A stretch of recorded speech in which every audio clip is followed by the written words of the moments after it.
Hi friends, Saturday episode అనేది ఎలా జరిగిందో వీడియోలో తెలుసుకుందాం.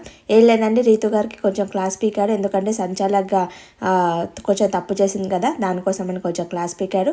అలాగే గేమ్ అనేది చాలా బాగా ఆడుతున్నావమ్మా అని కొంచెం అప్రిషియేట్ కూడా చేశాడండి. లాస్ట్లో గేమ్ ఆడేటప్పుడు ప్రజలకు బిగ్ బాస్ చెప్తారు కదా, ఇద్దరిని సెలెక్ట్ చేసుకోవాలి మీరు అని. వాళ్ళు అప్పుడు తనుజని ఇంకా మన దివ్యాని సెలెక్ట్ చేసుకుంటారు కదా, అది ఎలా సెలెక్ట్ చేసుకున్నారు అని వీడియో అనేది ప్లే చేస్తాడు.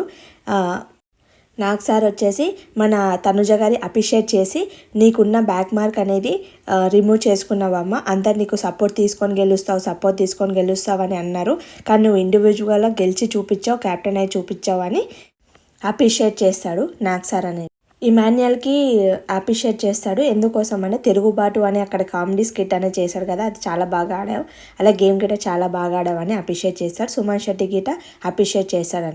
మన కళ్యాణ్ సంచాలక్గా ఫెయిల్ అయ్యాడు అంటే క్లియర్గా మంచి డిసిజన్ ఇవ్వలేడు, అన్యాయం చేశాడని అన్నారు కదా ప్రతి ఒక్కరు. ఆ వీడియో అనేది ప్లే చేశాడు. అసలు వాళ్ళకున్న డౌట్ అనేది క్లియర్ చేసేస్తాడు. మన డేమన్ పవన్కి తనుజకి గొడవ అవుతుంది కదా, దాని విషయంలో మన తనుజ గారు ఒక క్లారిటీ ఇస్తారంట. నాగ్ సార్ డబుల్ ఎలిమినేషన్ అని అనౌన్స్ చేసేసి మన నిఖిల్ గారిని ఎలిమినేట్ చేసేస్తాడు సాటర్డే ఎపిసోడ్లో. Thanks for watching my video. Please like చేయండి, సబ్స్క్రైబ్ చేసుకోండి.